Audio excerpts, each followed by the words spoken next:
रांची के मांडर उपचुनाव के लिए कांग्रेस ने अपना प्रत्याशी घोषित कर दिया है। पूर्व विधायक बंधु तिर्की की बेटी शिल्पी नेहा तिर्की को उम्मीदवार बनाया गया है। अखिल भारतीय कांग्रेस कमेटी की अध्यक्ष सोनिया गांधी ने के अनुमोदन के बाद शिल्पी नेहा तिर्की को मांडर विधानसभा में हो रहे उपचुनाव के लिए कांग्रेस का प्रत्याशी घोषित किया गया है। शिल्पी नेहा तिर्की मांडर के पूर्व विधायक सह कांग्रेस पार्टी के कार्यकारी अध्यक्ष बंधु तिर्की की बेटी है।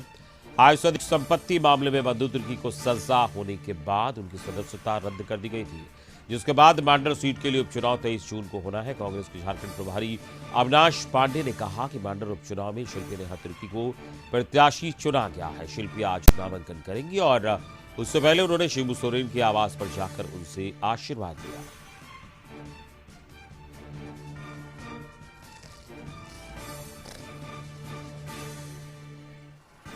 मांडल उपचुनाव का भी अभी मैंने देखा। पार्लियामेंट्री बोर्ड की ओर से मांडल उपचुनाव में तिर्की जी का नेहा नाम शिल्पी नेहा तिर्की जी का चयन किया गया है और कल जैसा पीसीसी और माननीय मुख्यमंत्री जी ने तय किया है, संभवतः कल साथ में ही नॉमिनेशन फाइल करेंगे। मांडर विधानसभा उपचुनाव के लिए कांग्रेस ने प्रत्याशी की घोषणा कर दी, लेकिन बीजेपी ने अब तक ये साफ नहीं किया कि चुनाव लड़ेगी या नहीं। लोहरदगा में बीजेपी के राज्यसभा सांसद समीर उरांव ने कहा कि पार्टी कार्यकर्ताओं से राय विचार कर पार्टी कुछ घोषणा करेगी।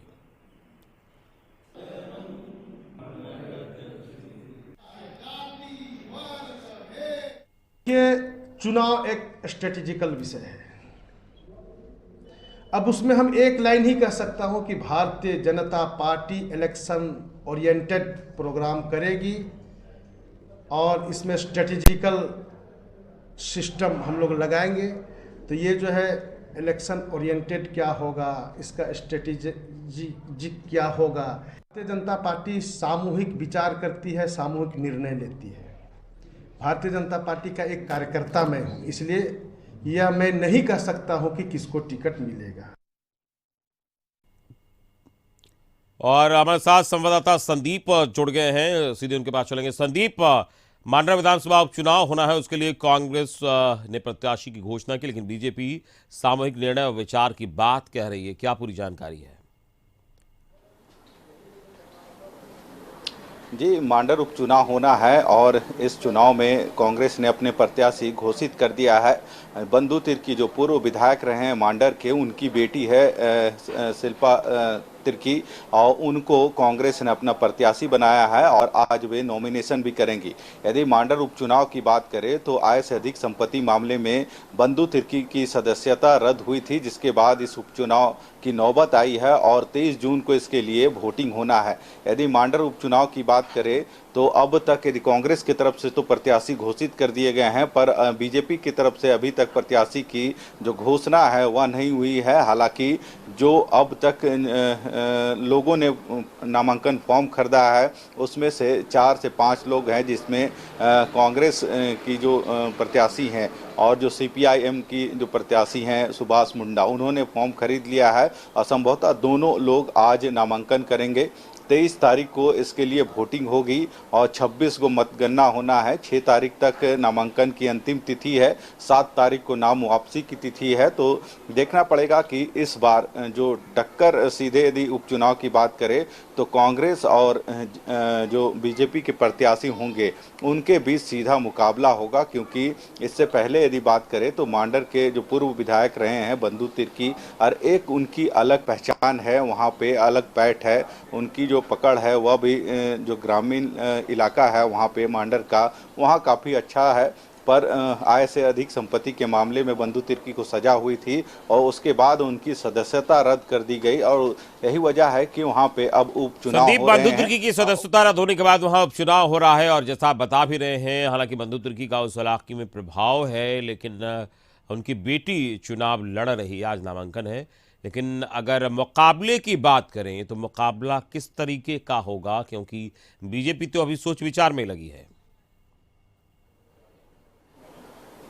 यदि इस उपचुनाव की बात करें तो सीधा टक्कर सिर्फ कांग्रेस और बीजेपी के बीच में होगी, क्योंकि यदि बीजेपी के पहले के प्रत्याशियों की बात करें, चाहे वहां से जो पूर्व विधायक रही हैं बीजेपी की कैंडिडेट हैं गंगोत्री कुजूर, उसके बाद कह सकते हैं वहां पे देव कुमार धान जो पूर्व मंत्री भी रहे हैं, उनको भी एक बार वहां पे जगह मिला था विधानसभा चुनाव में, पर हालांकि उन्होंने जीत से काफ़ी दूर जो फासला था वह काफ़ी अधिक था, जिसकी वजह से उनको जगह नहीं मिल पाई। पर अब कहीं ना कहीं बीजेपी विचार कर रही है अपने प्रत्याशी को वहां पे उतारने की, पर अब तक कंफर्म नहीं हो सका है कि कौन प्रत्याशी होंगे, क्योंकि 2-3 नाम ऐसे हैं जो वहां पे प्रत्याशी बनने की होड़ में लगे हैं।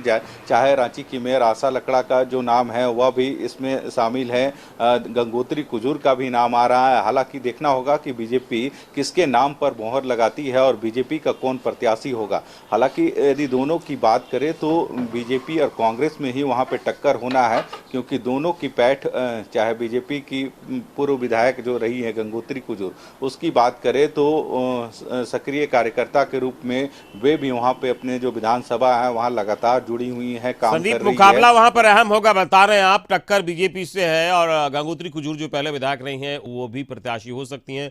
बीजेपी की ओर से जो नाम आ रहे हैं, आशा लकड़ा, गंगोत्री कुजूर, क्या लग रहा है कौन सा नाम इस रेस में आगे है? बीजेपी की ओर से किसकी घोषणा की जा सकती है? हालांकि अब तक नाम की जो स्पष्टता नहीं हुई है, यही वजह है कि कई नाम है, यही वजह है कि इसमें थोड़ी बहुत देर हो रही है कि किसमें मुहर लगेगी और बीजेपी किस प्रत्याशी को इस चुनावी मैदान में उतारेगी, क्योंकि बीजेपी भी चाहेगी कि इस उपचुनाव में मांडर का जो विधानसभा है वहां पे जीत कर एक सीट बढ़ाएं अपना। पर देखना होगा कि इस बार बीजेपी किसको प्रत्याशी बनाती है।